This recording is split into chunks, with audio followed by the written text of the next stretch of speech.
All right. What's up, y'all? It's your man Bar Jonah, the Hebrew, coming at y'all again with another video. Now, in today's video, we're going to be going over our Genesis chapter 7 study. Now, if you were on my other channel, you already know where we left off at.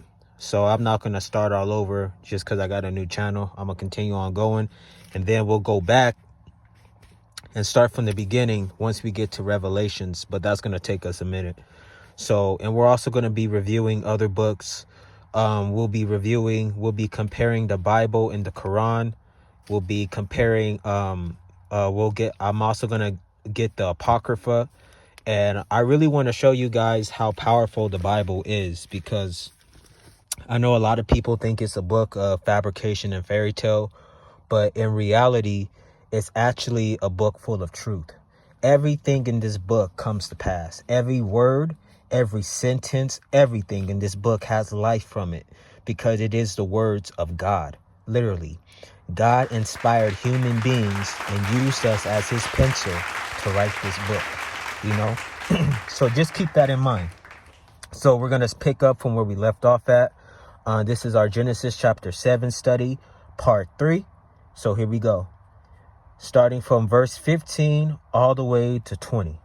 And it says, And they went in unto Noah, into the ark, two and two of all flesh, wherein is the breath of life. And they that went in male and female of all flesh, as God had commanded him. And the Lord shut him in. And the flood was 40 days upon the earth. And the waters increased and bare up the ark. And it was lift up above the earth. And the waters prevailed and were increased greatly upon the earth. And the ark went upon the face of the waters. And the waters prevailed exceedingly upon the earth. And all the high hills that were under the whole heavens were covered. 15 cubits upward did the waters prevail, and the mountains were covered. All right. so let's talk about that. So when the flood happened, okay, a lot of people don't understand. A lot of skeptics, a lot of scientists, they think that this was like some localized event, right? Like a dam breaking and flooding a city and stuff like that. A lot of people believe that the flood only happened in one area. That is not true. In reality, the whole earth was covered in water. If there was a satellite picture of the earth during the flood, you wouldn't have seen an ounce of land. The whole earth was covered in water. So 15 cubits high. We don't really know how many feet that is. Well, I don't really know how many feet that is. If you want, you can always Google convert cubits into feet. Back in the ancient days, everything was measured by cubits.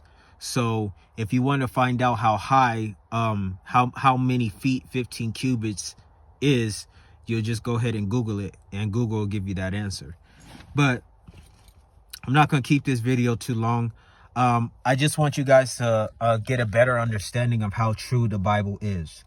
If they can find fossils of whales and all manners of seashells and all of that on Mount Everest and in the highest mountains, even here in America, even in the Rocky Mountains, they have found like seashells. There's evidence of the flood all over. I mentioned in my last videos of the Grand Canyon in Arizona, which is the state where I'm from. That is the greatest evidence of the flood, because the Grand Canyon was created by a constant heavy pressure of water erosion. So that's proof in itself. And then you look at some of these mountains and you see water erosion on the side of these mountains, and some of the valleys that are here and even in America and even all around the world was made due to the flood that took over the whole earth. And only 8 people survived. It was Noah and his family. And other cultures like the Samaritans, the Hawaiians, the Chinese, all these different cultures tell of a flood that took over the whole earth and only 8 people survived.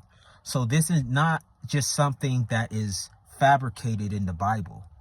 The Bible is not a book full of fabrication. The Bible is meant to be taken literally and spiritually.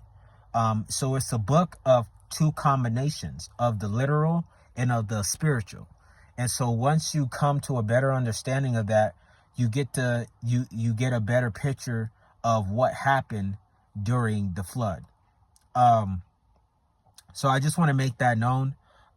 We want to, and we're going to continue to go over what we were talking about last night, words versus energy. We're going to go over our part 3 series. So be sure to stay tuned to that. I can't really look into the camera too much because of the light. Last time I did that, my eyes were messed up for like a whole 30 minutes. So forgive me if I'm not looking too much directly in the camera. But when I do these videos at night, you know, my days, I got a lot going on during the day. So I'm going to try to dish out content during the day. But I got to stay consistent. I got some work I got to do, you know, being a man that got all these things going on, you know, these things cost money. So I have to be sure that I'm doing my due diligence. Feel free to donate to my Cash App, HarrisBaby97 or HarrisBaby1997. Let me double check that. I'm going to put that in the description below. And I'm going to also put it on my YouTube shorts. Every little bit of support counts. I'm not coming on here begging, asking you for money or anything like that. You do whatever you feel led to do. Yeah, I'm not one of those content creators, you know, because I'm out here hustling, you know, I'm out here, you know, getting a job and, you know, doing my little hustles to make my cash. So, you know, y'all do whatever you feel led by God to do. I'm not on here doing none of that. But I'm just here to give you the word. I try to keep the Bible consistent in my videos.